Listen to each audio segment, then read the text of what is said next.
Listening back to this show from Teachers Talk Radio.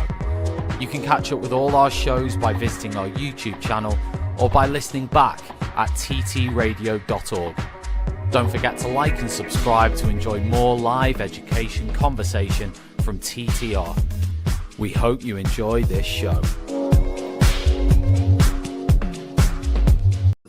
Outstanding and world-class vision and world-class this.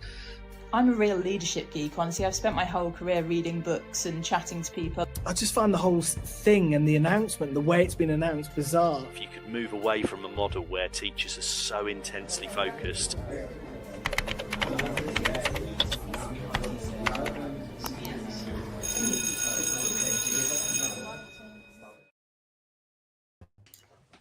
Hello everyone, good morning and welcome back to Points of View. Today's show is brought to you in partnership with John Catt Educational, publishers of professional development books and resources that support great teaching and learning in schools around the world. Level up your professional development today and visit johncattbookshop.com to explore the full range of titles. Use code JCTTR2425 for 20% off your order. And Lucy, I'll pass over to you to introduce the first story. Fantastic. Thank you, Yasmin. So at the NASUWT conference that was held over the Easter holidays, several issues were discussed and debated, one of which was that 3 in 5 teachers, or almost 3 in 5 teachers that were surveyed, felt that a rise in misogyny was being fueled by the use of pornography in students and young people, and particularly social media influencers were causing the issue. Now, obviously, there's one name in particular that came up, and that was Andrew Tate. And the DFE is saying that they're supporting schools and how to deal with this. But there's a founder of a company called Men at Work called Michael Conroy, and he says that it is access to pornography rather than these influences that's causing the problem. And by watching this, the power dynamic between men and women that's displayed in pornography, for example, means that people are young people, therefore, the message that Tate puts out resonates with them. It means something because they can sort of, they've seen things like the things that he's saying, I suppose. And so if they're learning about sex through pornography and that power differential, then they are not learning how to respect women and how to actually respect one another as well. So to keep it short, because I don't think I need to go on about it too much. This isn't new. This isn't a new thing. But I suppose what we're looking at is who is responsible for dealing with this. So should it be the government? Should it be teachers and schools? Or should it be parents? How do we deal with this as an issue? So I don't know if you want me to give an opinion first or whether you should go. So why don't you start? Go on. Okay. You start. On our 3-women panel, why don't you start? So I have a few sort of feelings, sort of ideas about this, in that I think disrespect is a huge issue in all walks of society now. And I think that in some ways that has probably enabled and emboldened young boys to behave like this. I don't know much about these influencers. I only know of one. If I was to ask to name somebody, it would be Andrew Tate. I don't know whether there are other people who are putting out this same kind of content, these same ideals of how men should be and how women should be. So I'm not really aware of it in terms of the depth of the problem. But there are people who say that the algorithms are causing a problem. So when boys watch pornography, their social media, their computers tend to then lead them further and further down this rabbit hole, and I suppose they're finding more and more content that agrees with that worldview. But in the wider context, I would say we have to be really careful about seeing this just as a problem with boys, because we know that if there is disrespect in society, then just to focus on one aspect of it might be doing an injustice to all of the general issues that we have. So it's not just about women. When I was at school, I remember, noting over the 10 years that I worked there, the decline in behaviour and attitudes, and it wasn't just female staff. Kids didn't care anymore, and that was girls and boys. So there was already that disrespect, and I think that where that's that's crept in, I think their misogynistic behaviour has been enabled to sort of grow within that. So you two still work in education, so I suppose I would ask you, what are you seeing and what are you doing with it? I was going to say, I think that Andrew Tate is somewhat beefed up to be more than what he is. I actually don't know many kids who like support him in the way that I see in, posted or shared on social media. And I almost feel like some of the people that talk about him are out of touch. I think there are loads and loads of people on the internet that misguide children. I think just generally that there are a lot of people who've, either dropped out of school or, just don't promote education, but have gone on to make millions because of people that view their profile and the things they put out on the internet. And often controversy sells, whatever that is, whether that's misogyny, whether it's violence, whether it's promoting hate speech, whether it's promoting, fast cars, whatever. I just think there are loads of people who have made a lot of money on social media, and I think that does massively contribute to like an anti-school culture. But I think this stuff existed before Andrew Tate only came on my radar a few years ago, and I know there are people who say, well, actually, he's been on the internet for I never saw or heard of him, and honestly, I think it's very few people I can say who care about what he puts out there, and I don't actually think he's a representation of incel culture because his lifestyle is actually very different to a lot of the hallmarks of incels.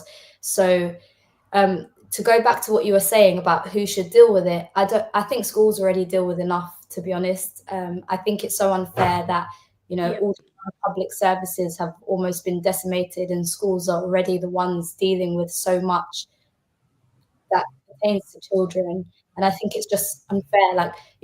Whenever we've done PSHE or, really specific tutor time messages, say like in really important topics like sexual assault, I've always seen teachers, I used to be a union rep. I remember teachers that say, I feel really uncomfortable delivering this. I don't feel like I have enough training. I don't know what I'm doing. I don't want to say the wrong thing. I don't want to be asked a question I can't answer, and I just feel like it's beyond teachers and schools. But I also feel like a lot of the politicians or the people who talk about what's impacting children aren't really aware of what's going on in schools either. No, they're not. I would agree with the comment about Andrew Tate. I feel like he's become almost a caricature of himself. Yeah. And he's the name that people think of. He's the most famous one, but he's not who kids are following. He's not who these boys are listening to. And that attitude is absolutely everywhere. It's in Joe Blogg's YouTube comments. It's in the things that they're actually actively following. It's in the overall disrespectful attitude that filters into everything, including misogyny, as you said. So I think we need to stop focusing on Andrew Tate and just let him wallow in obscurity somewhere. It's permeated everything. And I don't want to say everyone, but it's so much bigger and so much more widespread than just these few individual men that have monetized that attitude and that misogyny. And until we realize kind of the widespread nature of it, then nothing's ever going to change. But I would say personally, that the single biggest problem with education in this country and so many other countries as well is that schools are having to be everything in society. And we can't. Not only do we not want to, and that's not what we're trained for, we also don't have the resources, we don't have the time, we don't have, and that's what, no one signed up to be a social worker. I signed up to teach literature, and how to get kids to use apostrophes. I don't want to be dealing with this on a daily basis. No one does, but we have to. It seems to just be one other thing that the general public is trying to assume, I guess, that schools can just pick up, as if we have the capacity to do that, as if we're not doing things already, as if this has never been discussed before. Oh, what are schools doing to stop this wave of misogyny and violence? Well, we have been doing things, and it's not enough, because we can't compensate for what's going on in wider society and the reach of the internet and the failures in parenting and the myriad things that contribute to a situation like this. So whose responsibility is it? It's not ours. Like it's collective. You can't put it on schools. That's what I would say. You know, I think that it's quite likely, it's quite believable that, you know, we're looking at a situation where I've got it written down here, a quarter of 10 and 11-year-olds and a third of 11 to 12-year-olds watch porn or have seen porn. And those are enormous numbers. And it's the availability of the material that's leading perhaps to these attitudes in young men that are causing problems. I don't know. I've not seen anything written down about girls accessing these kinds of sites, being interested in these kind of things. And like you said, can I just interrupt you? Sorry, yeah, sorry, of course, just for a sec. yeah. They do. Right. They do. Not necessarily with the same frequency or the same intention, but girls, teenage girls, young girls are absolutely consuming that content. I would say it's also a different like taboo for boys and girls, because in my time in teaching, like one thing that I feel like has really changed on social, because my assumption would be that pornography has always been on the internet, and like even I was really small when, you know, we had access to the internet, but I never used to, you know, really hear about these things. However, now on social media platforms where people before just used to socialize and communicate, I've noticed that because they're not regulated in the same way as they used to be, there's a lot more like pornographic material or just really unusual things on the internet. Like for example, on Twitter or X, since Elon Musk has taken over, you know, the app's become just an extremely different place. And I've noticed in my time at school, for example, if I make a reference to some sort of current affairs in education that I've seen on X, if I mention that to pupils, I've had times where I've had boys in the class that are like, oh, like, you know, what are you doing on Twitter? Because their use of Twitter is extremely different to how I've used it, despite the fact that I was even in secondary school when I made my Twitter account. And, you know, I've noticed that shift on social media where before you could use a social media app to just interact with other people, which in itself was quite dangerous because you didn't know who they were. But now it's just, you know, this kind of unregulated content that's all over there. There's very little viewer discretion. And, you know, a lot of children have now signed up to apps like these for that specific reason. And that's something that's, you know, really stood out to me. But I've never, and I know that obviously in the grand scheme of education and teaching, I'm only one person. And by all means, I'm sure there are loads of teachers who've had different experiences to me. But I couldn't imagine any of the girls in my class making a reference to, you know, using X for watching pornography in the way that it's kind of normal for boys to laugh about what they access on the internet. And I think that's why maybe girls fall through the cracks. And I agree with you, Ray. That there probably are girls that are accessing this also, but I just think they're a lot more quiet about it, and then it's missed by staff and by wider data. Yeah, well, and then the number of sorry, Lucy, the number of boys that have been that have said sexualized, inappropriate comments or made overtly sexist remarks to girls has drastically increased. And that's not just coming from me. I worked at a girls' school for 11 years. So my experience teaching boys is far more limited than that in terms of noticing patterns over time. But speaking to my colleagues and even what I've noticed from my experiences in my PGCE 15 years ago to teaching boys properly for the first time 4 years ago to now, it's shocking the difference, like the number of boys just making comments as if it was nothing or not realizing how inappropriate what they're saying actually is, or the flip side of that, deliberately antagonizing female students and saying inappropriate things to be abusive. And how did the girls react to that? Because I remember in one particular lesson, a boy said something that was really, really inappropriate.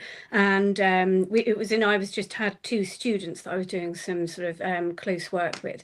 And both the girl and I were straight at him, you know. In fact, I had to stop because she was doing an amazing job. She absolutely rejected the way that he'd spoken, his attitude, and really sort of, you know, he was embarrassed actually. But if that had been in a wider classroom, I wonder what the reaction would have been, you know, in terms of other boys' sort of attitude towards that, you know. So are we finding that girls tolerate it, or do they tend to pick up on it as well? Are they, you know, because at the end of the day, if boys are behaving like that, and it's left just to teachers, because you're at the front line, you're the people who are there in the classrooms who are seeing this and having to tackle it, whether you like it or not, then we've got to find ways around this. We know there are lots and lots of boys who probably don't, who recognize that this is wrong, who don't want to join in with that. So what are those differences? And what are the differences between attitudes, and can we see a common thread, you know, between the types of boys that are more likely to fall into this pattern of behavior? I think it's an extremely intimidating environment for a girl to go through, or any child actually. And I think whether or not they challenge it depends on, I feel like that part will be as good as the SLTR and what the whole school culture is on that. Yeah. I think the schools that say, like, I remember when, I don't know if you guys heard of it, Everyone's Invited, that website, where what basically happened was, I think children made it, I'm not sure, but basically it was a platform that was made where you could basically name a school if you've been a victim of any kind of sexual assault or harassment there. And I remember coming back to school one year on Inset Day in September, and we'd been told that loads of the schools in the local area, including ours, had been mentioned on there. And so from that point forward, we had to take a safeguarding approach where we shouldn't assume that, you know, sexual harassment and assault can happen here. We should assume that it does. And we should take it, you know, have zero tolerance and tackle it from there.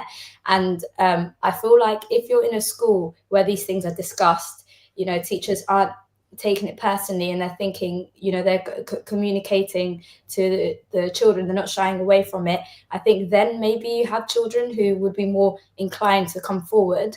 But I think a lot of the time when a child wants to report something, whatever it is that they've been a victim of in school, I think a lot of the time they'll think about, you know, what's in it for me, or what are the potential ramifications for me. And I think that can scare a lot of children. And so if as a teacher, like, it's amazing that you did that, Lucy, and I love that. And I can imagine that girl that was your student probably felt encouraged by the fact that you also responded. Yeah. So, for me, I just think we have to be in a place where, and this isn't a criticism of schools, I couldn't imagine there is a school that doesn't take sexual abuse seriously, but I think we have to be in a place where, even if it isn't the responsibility of schools, there still has to be a reaction to it. And you know, all children have to be encouraged to come forward, and there have to be consequences for, you know, whether it's a comment or whether it's an action or whatever. Like, I feel like there has to be a known consequence that all children, you know, a clear line that they know. And that's the only way that children are going to be able to always come forward in such an intimidating scenario.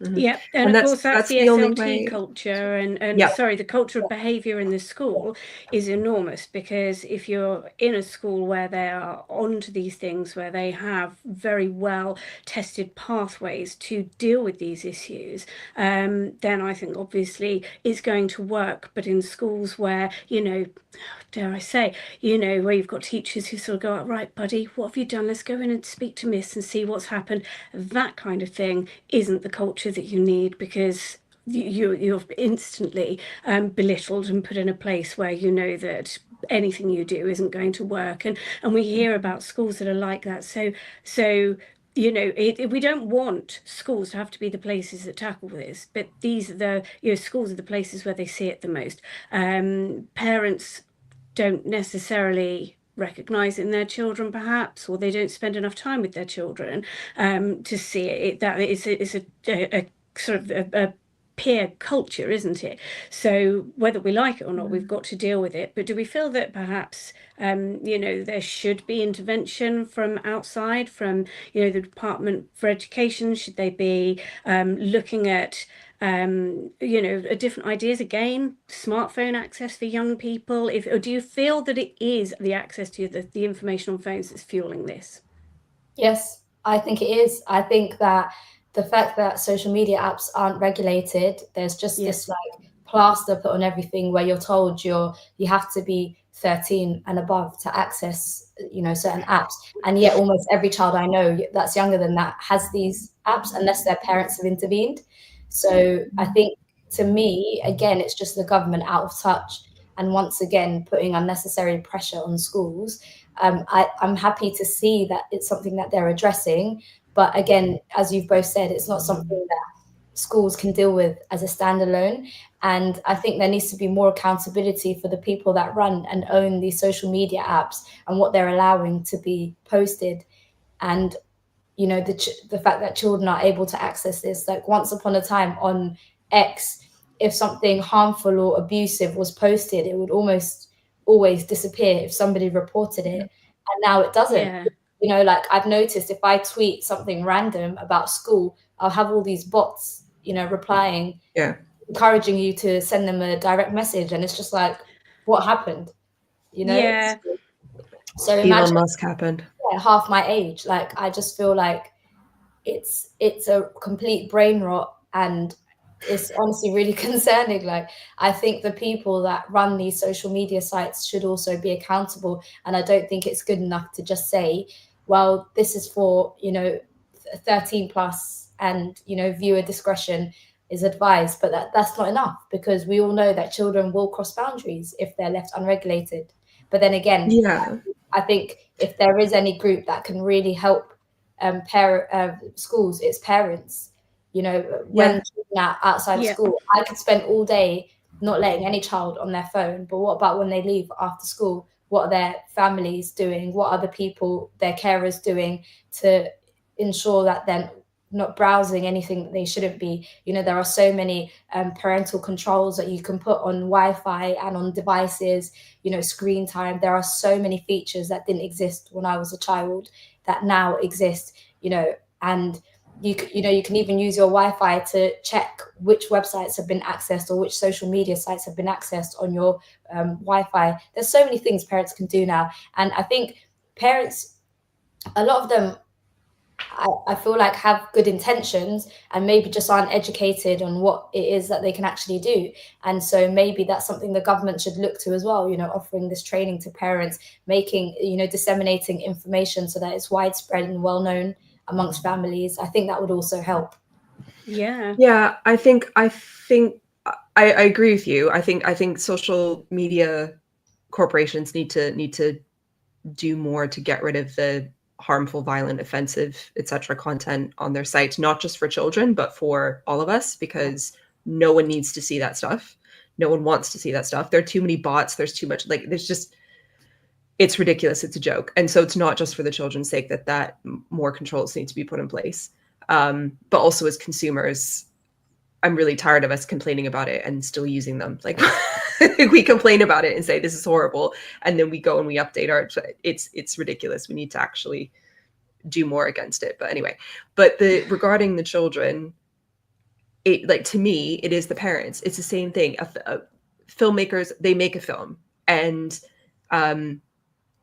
it's decided that it's a 15. Okay. And that is produced and that is distributed and people can buy it and access it and stream it and whatever. It's not the filmmaker's fault if a parent lets their 6-year-old child watch that 15 rated film. Once that thing is made and that thing is done and that thing is created and it's been decided and it's been labeled and everybody knows that's a 15, it is not like you don't get to complain to the producers that Sally down the road let her 6-year-old watch that film. That's Sally's fault and that's Sally's problem. And I'm tired of everyone on earth being asked to parent a child except the parents. I'm tired of the village getting blamed for the parents not doing their job. And I don't agree that parents don't know what's out there and what's going on. Schools tell parents, we send emails, there are newsletters, there are information packs, there are information evenings, and welcome to school, here's how to do your job days. We do everything that we can, and I feel like the information is out there. They can find anything in the world, they can order anything, they can book anything, they can figure it out if they wanted to. I genuinely believe, like, yes, they're well intentioned because parents generally love their children more than life itself, but they're not doing their jobs properly. And I don't think that's anyone else's fault. Like, yes, it's a collective responsibility because this is clearly a societal problem. It's too widespread and it's too common for it not to be.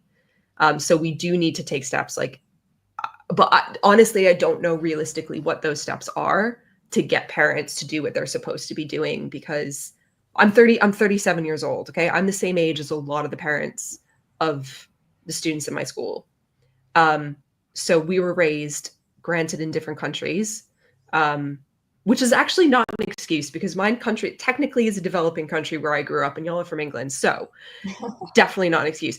We grew up in the same time, in the same years. And if I know how to figure out parental controls, if I know that they exist, so does Sally down the road. So I'm so tired of everyone.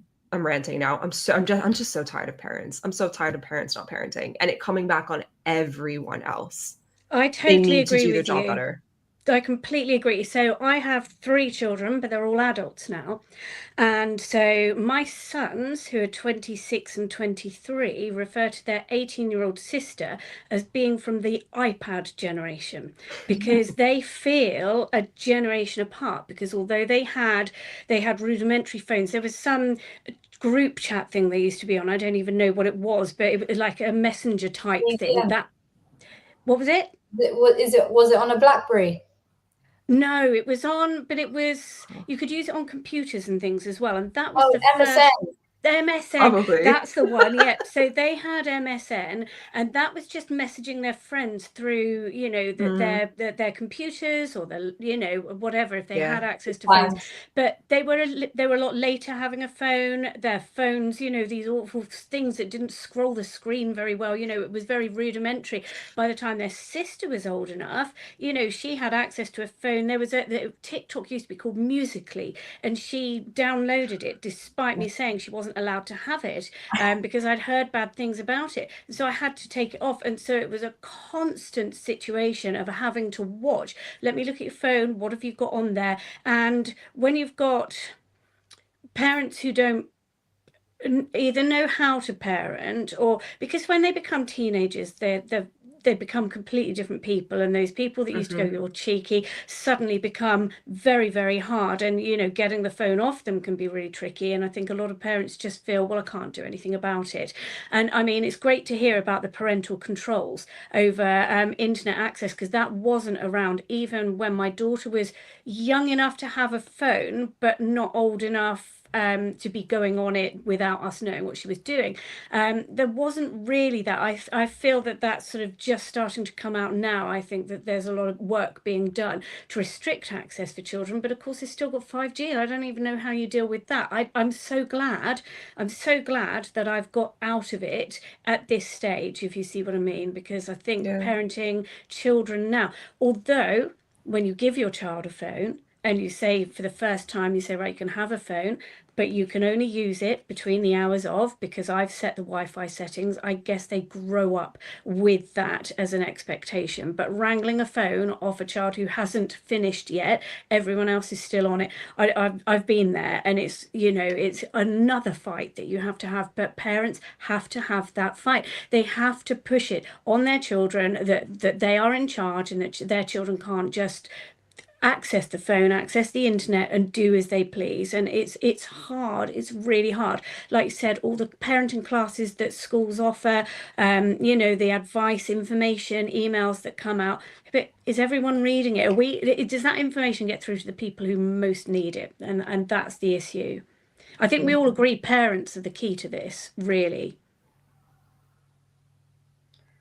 Yeah, no, I agree with that. And I think as well, I think the parents least likely to come to a parental engagement session are probably the ones that need that information the most, and they're Yeah. like likely to attend. I agree with that. And I also wanted to say, I don't think that this like unregulated social media only fuels misogyny and like violence or sexual assault. It's actually responsible for a lot of things: bullying, fights. The amount of exclusion panels I've sat on or been involved in where it's been an argument that started on Snapchat or on Instagram comments or a group chat. There's actually so much that's actually just happening in the virtual world that carries over into schools now. Yeah. Honestly, I feel like it's a really hard time to be a child. Like, there's loads of amazing things out there, and technology's made a lot of things a lot easier. But actually, it's quite scary as well. Yeah, I completely agree. And actually, another thing that I might add to your list of things that sort of get to young people on phones, for girls in particular, and that's what I was saying, that actually we watch what boys are doing, and ignore the girls at our peril, because the information that they're being fed back, vacuosity, it's all about how you look, and, girls who were getting up at 5:30, they were so tired because they had to put all their makeup on and stick on eyelashes and stuff like that, because they feel like they've got to have that Instagram face every time they leave the house, and that was more important than anything else. And so I think actually, there is an issue with what girls are being fed, and whether that feeds into that misogyny in a way where girls are playing into the role of the Barbie doll kind of thing, that I'm just a body, and and again, it's not all girls, it's not all boys, and I think that's the thing. And I think you hit it on the head, Yasmin, when you said that the parents who need that information are the ones who don't access it, and the children who most need the PSHE, which we're not well equipped to teach. I don't think a lot of it, it should be done by specialists who really know what they're doing, and not a half-hour briefing on the day of the PSHE and some papers handed out and some links that don't work and all of that kind of stuff that we've all seen. It's really important that we get this message across, but half the kids that most need to listen are the ones who get sent out because they're messing around, or they just don't listen, or so how do you get to those is the issue. And I suppose that's where government steps in with smartphone bans and things like that to make sure that where those children who don't have that guidance, I'm not in favour of banning things, but I do feel that might be the way we have to go. Yeah, no, I agree with that completely. And just a reminder that the show is brought to you in partnership with John Catt Educational, publishers of professional development books and resources that support great teaching and learning in schools around the world. Level up your professional development today and visit johncattbookshop.com to explore the full range of titles. Use code JCTTR2425 for 20% off your order. Should we move on to the next topic? I think, Ray, this one is yours.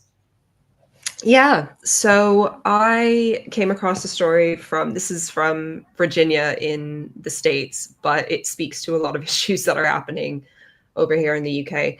So on Wednesday, there was a fight between students, and one of the students, and this is in a high school in Virginia, one of the students ended up getting stabbed. And it came out later in the week as the week progressed, and students were giving statements and to the media and their families and so on about what actually happened, that there were some members of staff allegedly just standing there and not intervening, possibly earlier on before it escalated to the point that somebody was stabbed with a knife and there were hundreds of students around, and it all became totally unmanageable. And then parents were getting angry and questioning and speaking to the media about what was going on in the school, that teachers, who are paid to keep their children safe, which is weird. I thought I was paid to teach about apostrophes, are not intervening in these physical fights and stopping it before it got to that point. And I've had so many conversations. I taught in London for 13 years, and now in the Midlands, where weirdly, well, I guess it's not weirdly, but the school I'm at now has the fewest fights I've ever seen. And the worst fights I've ever seen were in that all-girls school, because girls fight to kill. They will see red and aim for murder. And there have been times when it's been absolutely brutal. No one's gotten stabbed, but there have been so many fights that I've had to physically intervene in, and staff have had to or not. Staff have felt deeply uncomfortable about it. And when you witness your colleague intervening in a fight, and then the parents coming in the next day screaming, Miss So-and-so laid her hand on my child, you have no right to touch my child, and suddenly that member of staff has to be investigated for using reasonable force. It's all very, very complex. And obviously the students and the parents of the students in Virginia speaking out and asking questions that fairly need to be asked, of course. Probably not to the media and not the way that they're being asked, but these are questions that need to be asked about staff involvement and what led to what. It's just raised all my feelings about what our role actually is. Are we trained for that? I don't feel that the typical teacher is trained adequately in restraint or physical force. I don't feel like we are provided with enough guidance and enough support if we do intervene in fights. I've done it multiple times in spite of that, but I've also not done it when I felt that I wasn't safe to do so. And I've seen the consequences of staff intervening and parents deciding to try and ruin someone's career as a consequence. So what I have feelings. And one recent conversation in a staff room, it was decided basically, if you are behavior support, like you're hired to support with student behavior, obviously you receive extra more training in that type of thing than the average class teacher does. Or if you are SLT, there seems to be an expectation that you just don't consider your own physical safety. Your job, your job is to dive in regardless of the situation and the context.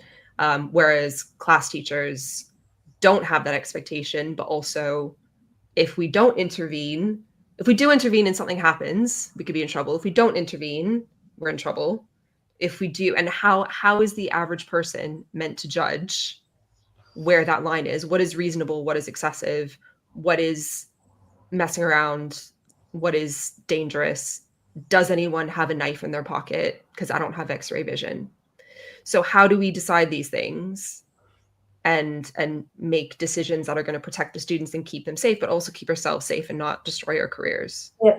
I think, honestly, Ray, I saw that story as well. And honestly, I share so many of your sentiments. Like, I think when I saw it, I just thought, when I saw what happened, and then I saw was it the media or the parents outside, I saw the statement that the school had basically blamed the teacher that walked past or whatever.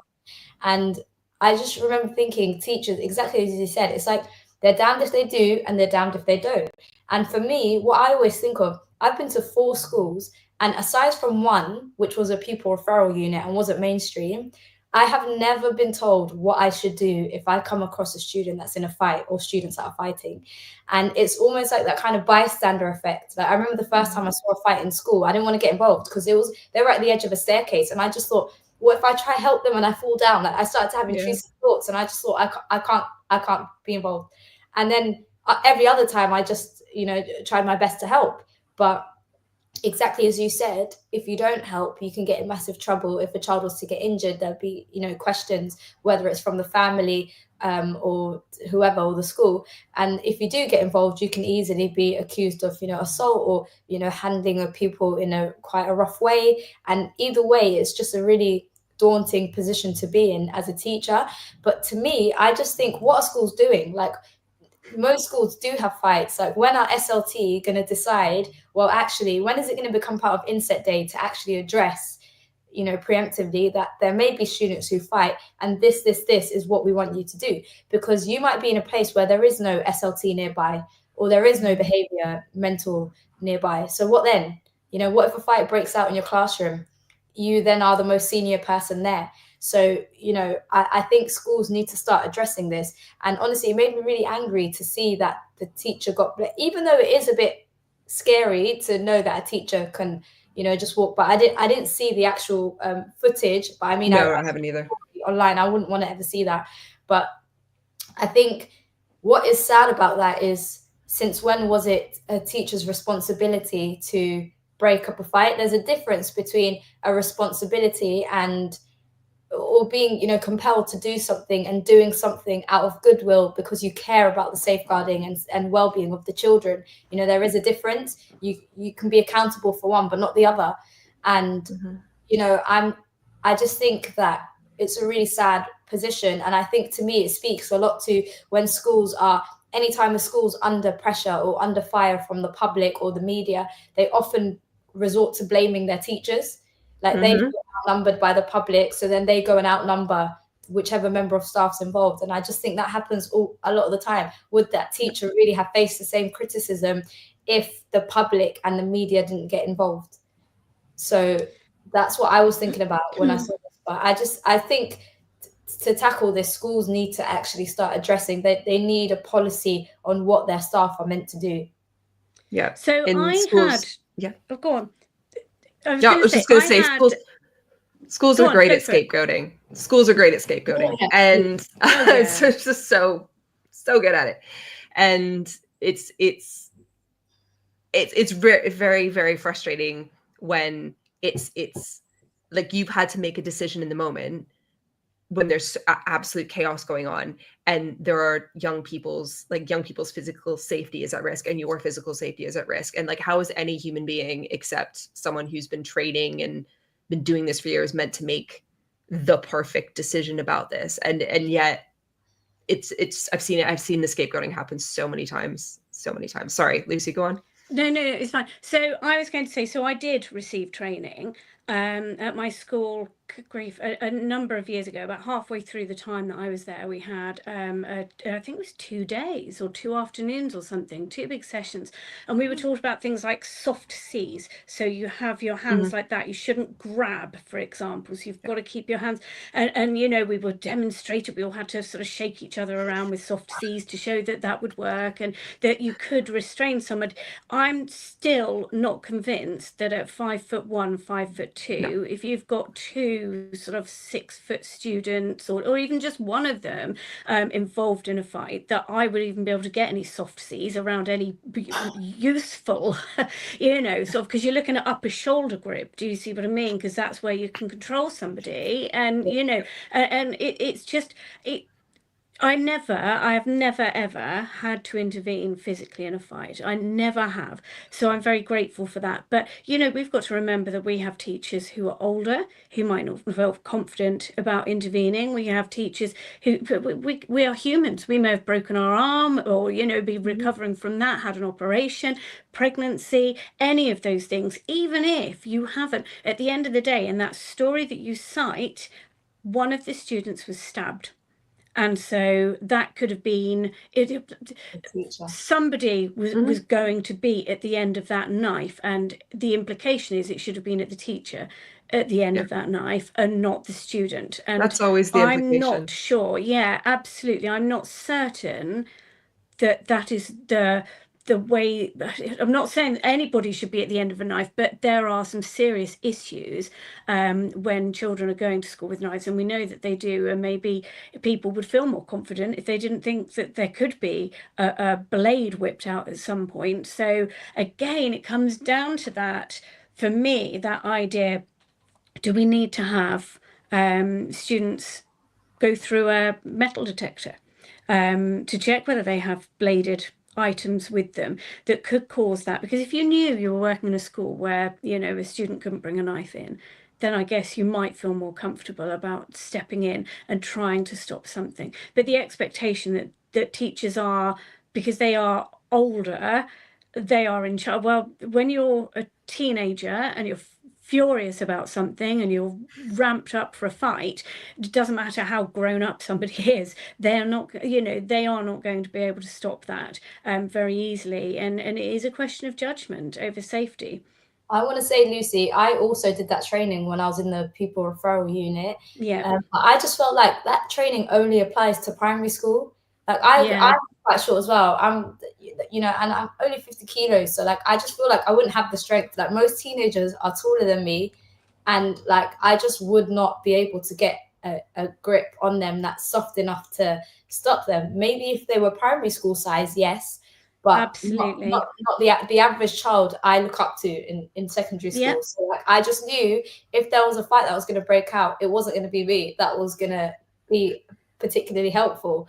And also, in terms of metal detectors, we had that in the same school.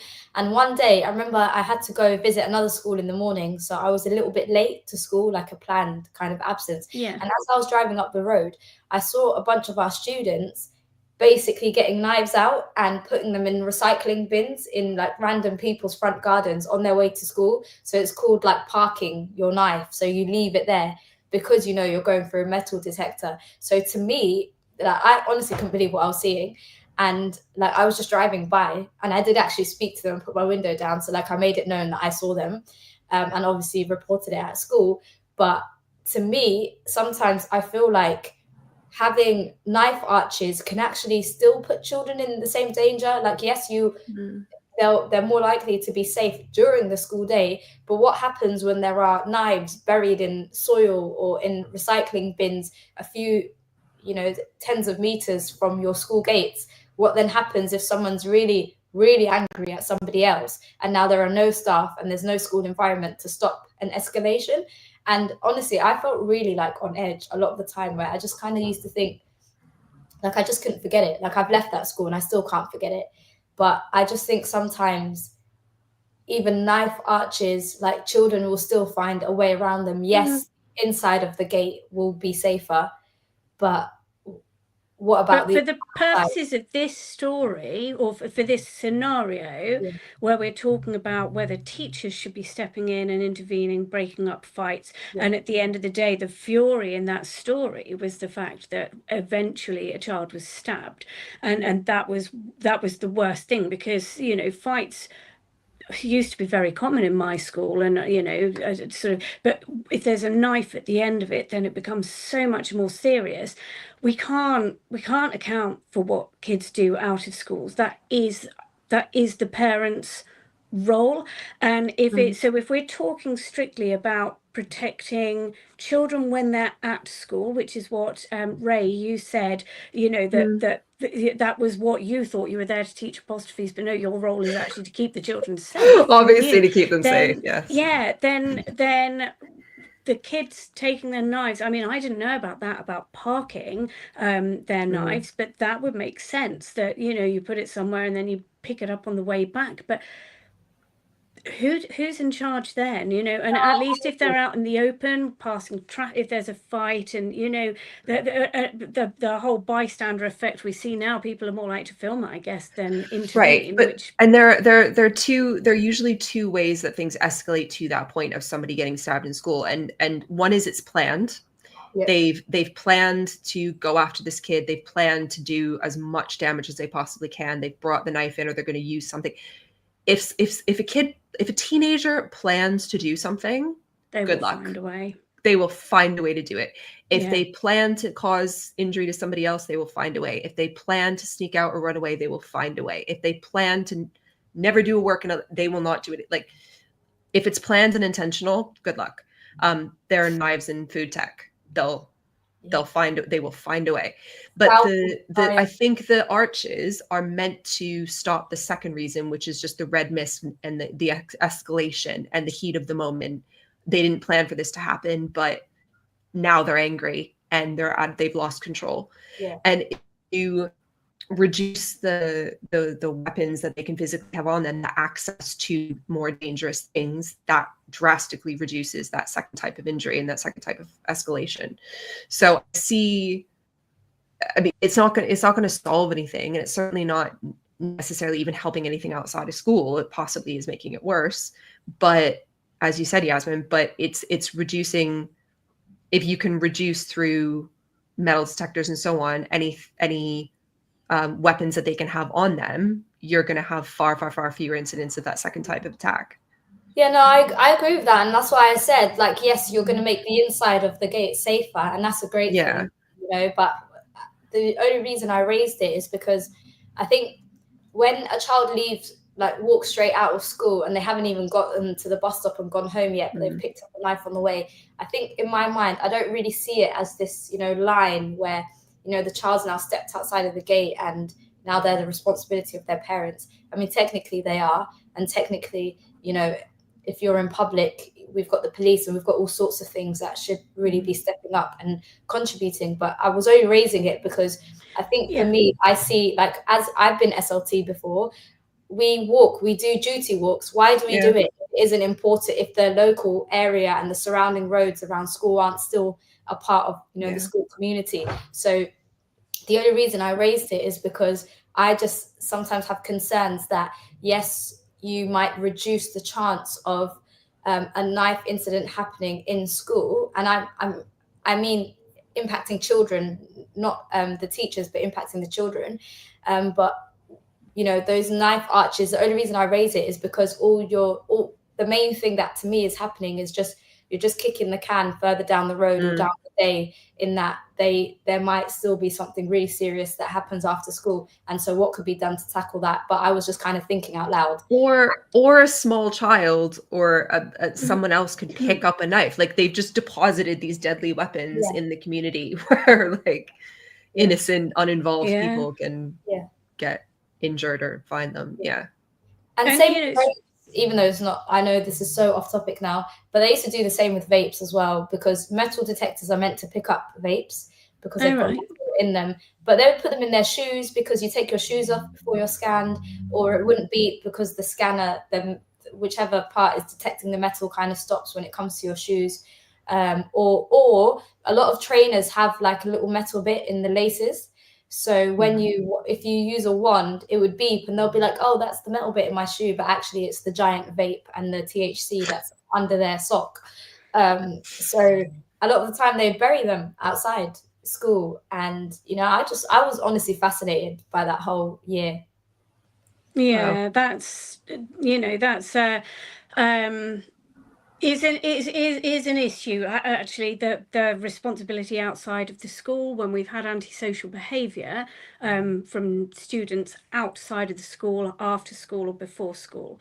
Generally the school, because I've dealt with a few cases, because I'm a local councillor where I live, and people have said, the kids keep kicking the same door every night when they go past. It's the same group of students, and the school say it's outside of the school building, so we can't deal with it. Bullying, for example, when that happens, to a student, if it happened outside the school are reluctant to take on incidents unless they have an absolute relation to something within the school. But generally, again, because of that capacity to be able to do everything that it needs to be done in education, teaching apostrophes, as you've said, things like that is the key role of education. And so to start policing what happens outside of school is a step beyond. And again, it goes back, doesn't it? It goes back, and everything goes back to parents initially, and what children are being exposed to. Because I don't know, I couldn't put a number on it, but there was a time when children didn't take knives to school. There was a time when children would take a pen knife because they wanted to show people their new penknife or something, but nobody felt worried about it. But I know, put it back in your bag. You don't need to show that now. And nowadays, anything that could be used as a weapon. So where have we, again? Where is the idea coming from? And it goes back. When I was at my school, we had issues with certain specific issues with behaviour.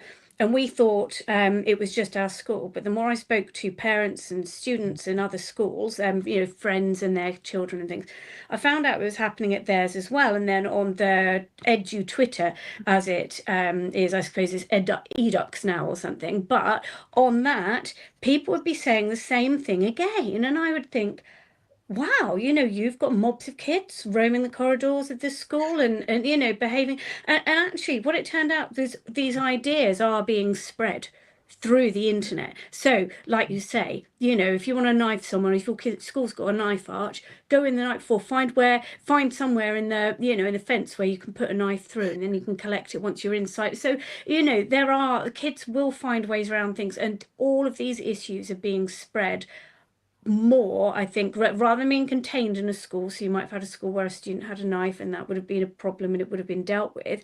That story spreads, and then other kids get the idea and they think, wow, I could do that. That would be really good, because that would teach so and so a lesson when they're, you know, like kicking a chair. I don't know. I don't even know what makes somebody think this is the point where I have to stab you now. I don't understand what that mentality is, but it's there and it's embedded in culture now, and it's just another layer of problem that has fallen upon schools to deal with. And so, like you said at the beginning, Ray, you go into school to teach, but the expectation is that you are there to keep children safe, and teaching should inherently keep children safe, because they're in a classroom, they're within the school confines, they're risk assess everything, and yet we're finding that safety within school is not assured in the way that it was in the past.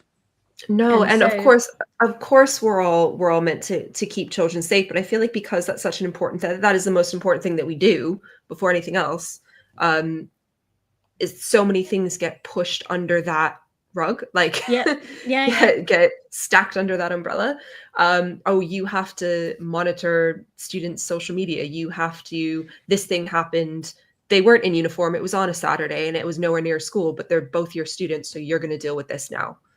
I've seen that so many times. I've had so many when I was a head of year at a school in London, there were so many conflicts with social workers and police and parents and so many things, because they kept trying to get us to deal with whatever that means, things that had literally nothing whatsoever the only relevance was that one or both of the students went to our school. It had nothing to do with us, and yet we were expected to deal with this because it was a dangerous situation and we had to keep our students safe.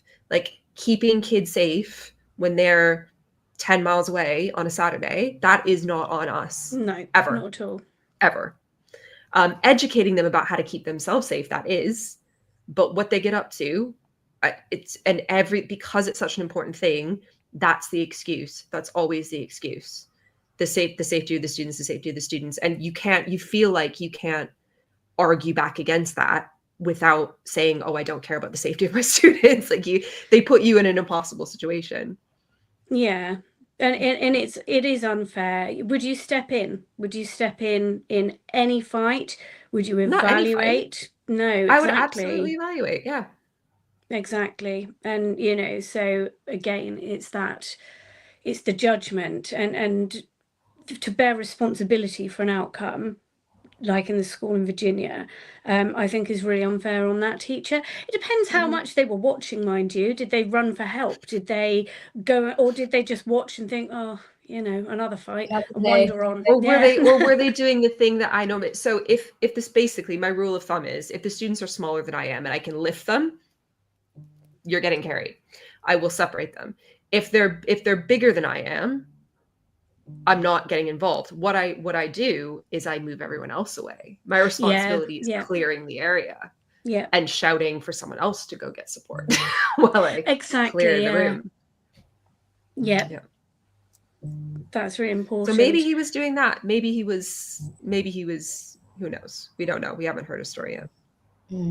No, and we haven't. You know, I mean, but this is. You're right. It happened in America. It could have happened anywhere, absolutely anywhere, and it's that preparation and that awareness that could be a situation that you face, you know, and also knowing the students. I guess that helps as well, because if you kind of look at them and you think look, these are just two kids who are having a tussle over a girl. I don't know whether that happens these days, but you know, they're having a tussle over that, then and you know those students are probably not likely to carry a knife, then I guess that's one thing. But there were students at the school I taught in who I would have been quite not intimidated by, but I wouldn't have wanted to step in if you see what I Yeah. mean, because I wouldn't know what they could do. And we have to remember that when you are that angry, you have a strength that you wouldn't even normally have. So, you know, anybody wading in on that, you know, unless they're sort of trained, and this is the thing, the police are trained, aren't they? The police are fully trained in how to do these things, but we're really being expected to police situations more and more. So I think we have to finish in a minute, don't we? Let's wrap up there. Mm-hmm. Brilliant. Well, thanks, guys, and thanks to everyone that's listened. Thank you. Outstanding, a world-class vision, a world-class this. I'm a real leadership geek, honestly. I've spent my whole career reading books and chatting to people. I just find the whole thing and the announcement, the way it's been announced, bizarre. If you could move away from a model where teachers are so intensely focused